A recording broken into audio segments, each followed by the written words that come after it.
નમસ્કાર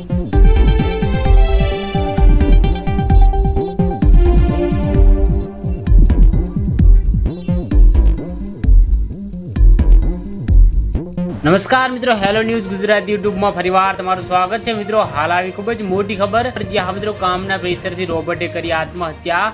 આ ઘટના જાણશો તો તમને પણ વિશ્વાસ નહીં થાય। જ્યાં મિત્રો ઘટનાની સંપૂર્ણ માહિતી આપી દઈએ તો વિડીયોમાં અંત સુધી બનાવી રહેજો મિત્રો। વિશ્વભરમાંથી આત્મહત્યાના કિસ્સાઓ પ્રકાશમાં આવે છે તો ટેકનોલોજીના યુગમાં આત્મહત્યા કરનાર લોકોની સંખ્યામાં પણ ઝડપથી વધારો થઈ રહ્યો છે। તમામ દેશો પોતાની રીતે આ સમસ્યાનો સામનો કરવા માટે કાઉન્સેલિંગ કરી રહ્યા છે।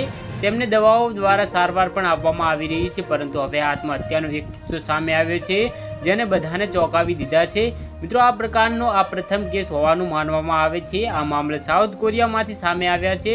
અહીં એવું કહેવામાં આવી રહ્યું છે કે એક રોબોટે આત્મહત્યા કરી છે। મધ્ય દક્ષિણ કોરિયામાં એક નગરપાલિકાએ જાહેરાત કરી છે કે તે એક એવા કેસની તપાસ કરશે જેમાં એક રોબોટે પોતાને સીડીથી નીચે ફેંકી દીધો। ડેઇલી મિરરના અહેવાલ મુજબ આ રોબોટ મહાનગરપાલિકાના કામમાં મદદ કરી રહ્યો હતો। મ્યુનિસિપલ કોર્પોરેશન ટીમના એક અધિકારીએ જણાવ્યું કે રોબોટે લગભગ 1 વર્ષથી ગુમી શહેરના રહેવાસીઓને વહીવટી કામ મદદ કરી રહ્યું હતું। ગયા અઠવાડિયે સીડીની નીચે નિષ્ક્રિય હાલતમાં મળી આવ્યો। તેનો અર્થ એ કે તે એક્ટિવ ન હતો। અધિકારીએ કહ્યું કે પ્રત્યક્ષીય રોબોટને પડતા પહેલા એવી રીતે ફરતો જોયો જાણે કંઈક ગડબડ હોય। તે આત્મહત્યા કરવાની ઠીક પહેલા જ આમ કરી રહ્યું હતું। તેમણે કહ્યું કે ઘટનાના સંજોગો જાણવા માટે તપાસ કરવામાં આવી રહી છે।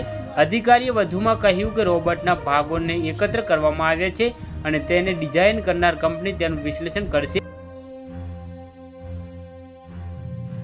રોબોટ સવારે 9 થી સાંજના 6 વાગ્યા સુધી કામ કરતો હતો અને તેને પોતાનું પબ્લિક સર્વિસ કાર્ડ પણ સબસ્ક્રાઇબ કરી દેજો। ધન્યવાદ।